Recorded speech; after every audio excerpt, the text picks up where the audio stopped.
Assalamualaikum warahmatullahi wabarakatuh. Alhamdulillahi rabbil alamin.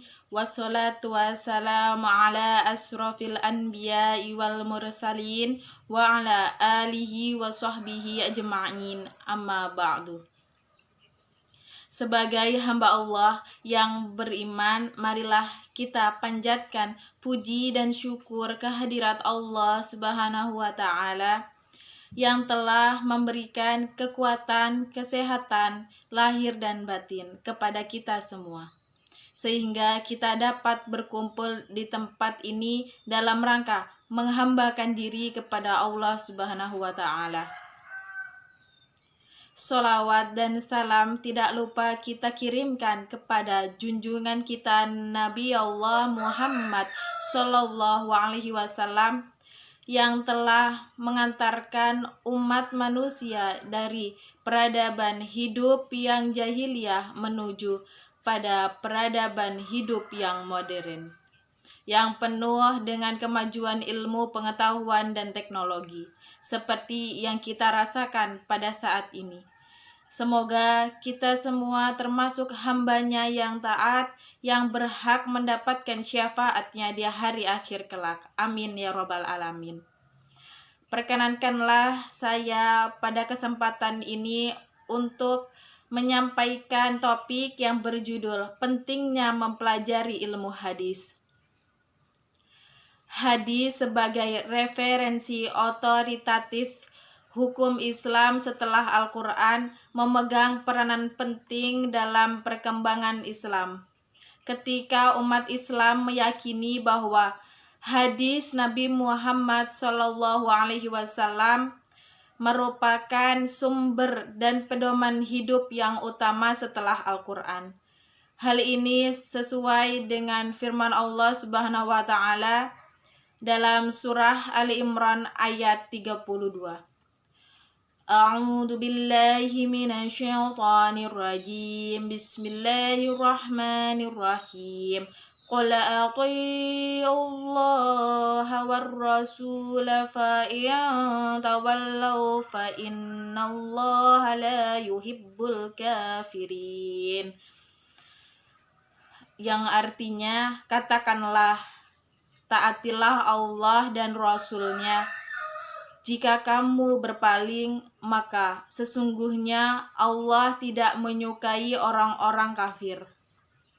Selain dalam surah tersebut, terdapat juga dalam hadis yang berbunyi, Taraktu fikum amrayni lang tudillu ma tamassaktum bihima kitaballahi wa sunnatan nabiyyihi.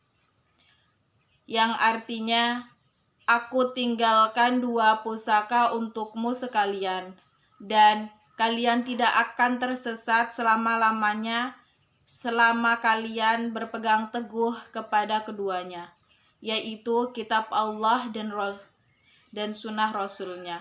Hadis riwayat Malik. Al-Quran dan hadis sebagai sumber hukum dalam Islam tidak dapat dipisahkan antara satu dengan yang lainnya.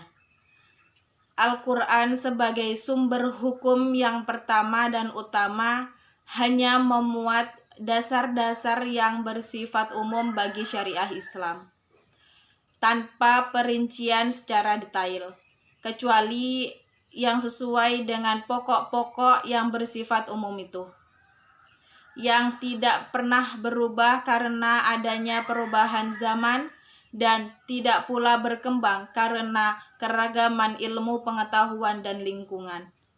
Karena keadaan Al-Quran yang demikian itu, maka hadis sebagai sumber hukum yang kedua setelah Al-Quran tampil sebagai penjelas atau bayan terhadap ayat-ayat Al-Quran yang masih bersifat global, menafsirkan yang mubaham, menjelaskan yang masih mujmal, membatasi yang mutlak atau muqayyad, mengkhususkan yang umum atau am, dan menjelaskan hukum-hukum serta tujuan-tujuannya. Demikian juga membawa hukum-hukum yang secara eksplisit tidak dijelaskan dalam Al-Quran. Hal ini sesuai dengan firman Allah Subhanahu wa ta'ala yang berbunyi, A'udzu billahi minasyaitonir rajim. Bismillahirrahmanirrahim. Wa anzalna ilaika dzikra litubayyana lin-nasi ma nuzzila ilaihim wa la'allahum yatafakkarun. Yang artinya, dan kami turunkan kepadamu Al-Quran agar kamu menerangkan pada umat manusia apa yang telah diturunkan kepada mereka, dan supaya mereka memikirkan. Quran Surah An-Nahl ayat 44. Berbicara tentang hadis, lahirlah berbagai ilmu, termasuk ulumul hadis. Ilmu tentang hadis ini banyak dibahas para ulama dalam berbagai kitab ulumul hadis, baik yang membahas hadis secara umum maupun pada aspek tertentu seperti perawi dan matan. Ulumul hadis merupakan ilmu yang penting dalam mempelajari ilmu hadis. Ilmu ini merupakan hal yang penting untuk menjadi seorang ahli hadis yang mumpuni.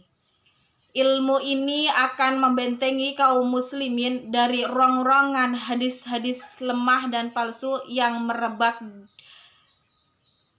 dan menjaga syariah yang murni ini dari maraknya kesyirikan dan bid'ah yang tumbuh dengan subur di tengah kaum muslimin, disebabkan beredarnya hadis lemah dan palsu di antara mereka, serta akan menanamkan urgensi berpegang teguh dengan hadis-hadis Nabi yang sahih dalam membangun agama, baik masalah akidah, ibadah, akhlak, maupun muamalah.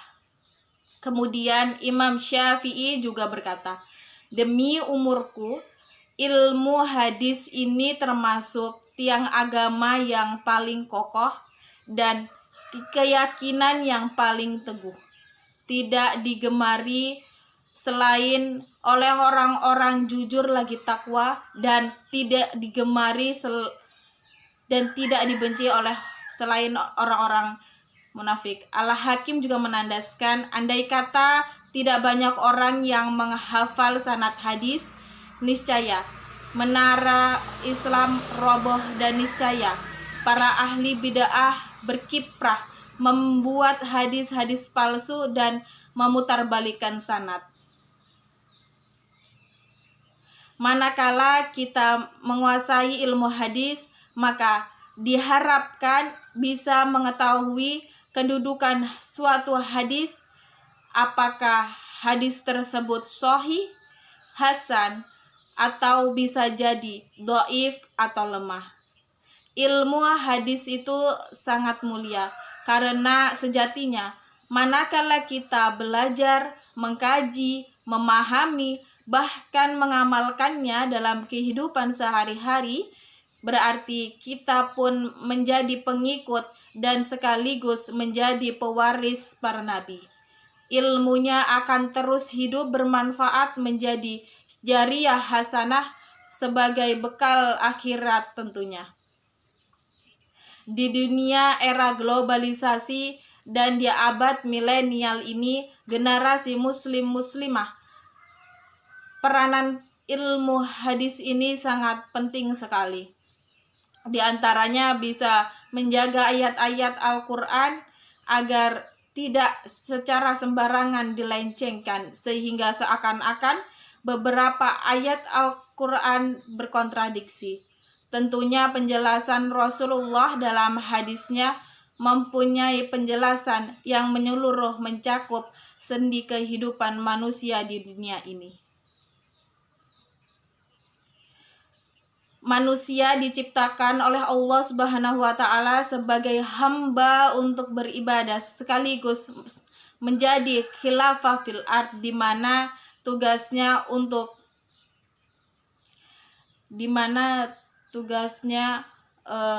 untuk mengajak orang lain menjadi hamba Allah yang taat, memberi contoh uswah hasanah di dunia ini, ikut menjaga dan memelihara alam dunia ini dari kerusakan. Maka sebagai bekal dan pedoman hidupnya bisa merujuk kepada Al-Quran dan Al-Hadis. Cukup sekian ceramah saya. Wassalamualaikum warahmatullahi wabarakatuh.